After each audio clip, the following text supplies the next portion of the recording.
What up? I got Naskin here with me.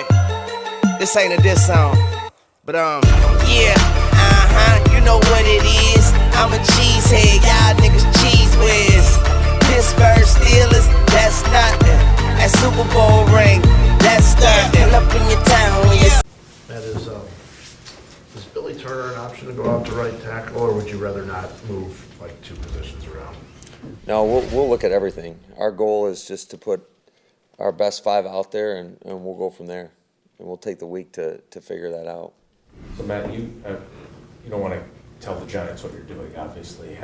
So are you open-minded right now, though? Like, have you not really decided, or you just not want to tell them?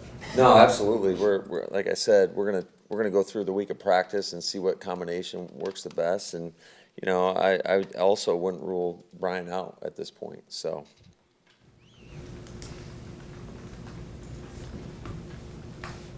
You know, it's easy for us to sit here and say, well, you got to get Aaron Jones more involved.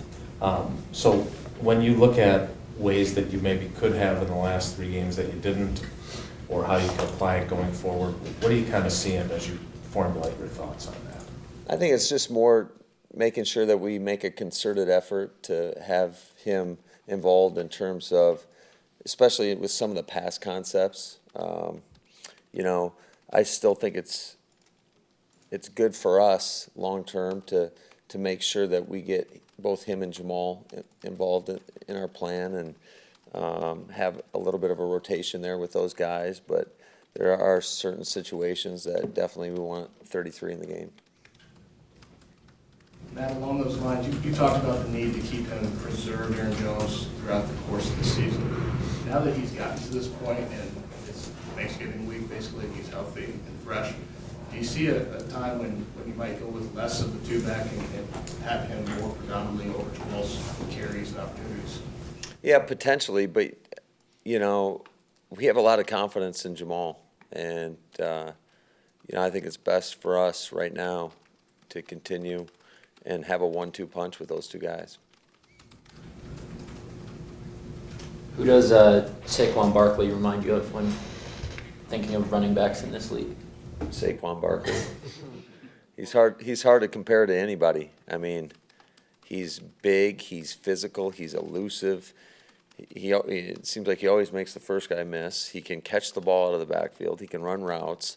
I mean, it's tough to compare him to anybody because he's a big back too. Now, what has today's? I know you're practicing at 2:50. So what's kind of today's schedule been, and what is it for the rest of the afternoon here before practice? Yeah, so we started off and just did a quick recap on the game from Sunday and moved right into the Giants, and we'll have some more meetings this afternoon, and then we'll follow it up with a practice, and most of the practice is going to be above the neck. We will have a special teams period as well as individual periods where we'll get some movement in, because I think it's important to get movement, but just with the time that we got back with these guys, I mean, shoot, these guys probably didn't go to bed till after 5 a.m. And, you know, I do think being rested is equally as important as it is to go out there and get the practice reps. Did you get any sleep, or did you just come right in to the office? I got a couple minutes. Minutes, not hours. So after the Chargers game, you said you're not one of those burn the tape.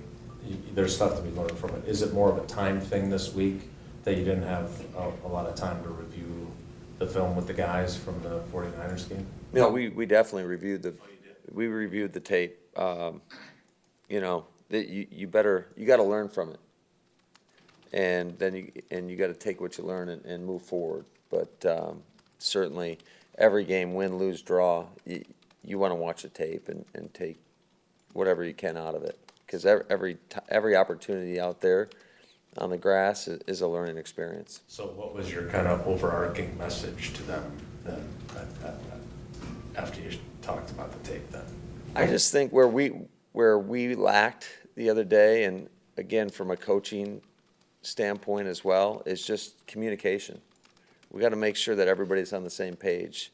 We had too many mental mistakes and too many lapses on, in communication, both really in all three phases. And that's the stuff that really gets you beat. when, especially you look at the defensive side of the ball, if we're not communicating certain types of calls, we don't pass things off the right way, and next thing you know, they get an explosive. So, but really in all three phases, the communication has to be much better. I think Daniel Jones has fumbled like 14 or 15 times this year. When your defensive linemen are going after the quarterback, is there a fine line between trying to force a fumble and just making sure you get the sack, if that makes sense? Like, where do you say, all right, here's a quarterback who's really prone to fumbling, but make sure you get him dead? Does that make sense? Sure. I would say the majority of the time, that when they're attacking the quarterback in the pocket, they are trying to rake at the ball. But certainly there might be times where you got to lunge just to get a piece of the quarterback, and that's not an option. But we're always mindful of the ball. Along the lines of communication and on defense, Matt, I mean, Mike's talked about it, the guys talk about it, how whatever the issues are, it's always a little thing or what they're doing. But I guess we're still asking about it in week 11 or 13. So how, is that a practice thing where those guys where you can adjust how they communicate in practice or change that? I guess how do you go about fixing it if it's been a problem? Yeah, no, I hear what you're saying. Yeah, it's about making sure, and it starts with us as coaches. What are the expectations on each and every play? And then it goes from the players. We have to see that happening in practice, and then you take the practice to the game reps. But whether you're walking through or whether you're in a full speed practice, we've got to see it. We've got to see it. And if it's not there, we've got to correct it and make sure. We got to stop it, do whatever we have to do to make sure it's getting done. Because you're right, it's happened way too many times. Speaking of things we've asked you a lot about, I don't think you had any delayed game penalties on offense against the 49ers, but again, getting down to 2 and 1 second on the play clock. Are you any closer to finding that happy medium between, being at the tempo you want and Aaron being able to gather all the intel that he wants to from the defense pre-snap? Yeah, and I think it's kind of situationally based. I think it is obvious when, sometimes in those third down situations where there's a lot more going on, there's moving parts, and I think we also got to be mindful of what we're asking in terms of how much motion and whatever it is we're going to do at the line of scrimmage, or whether it's we've got a long play call with a can, or what we're asking our guys to do.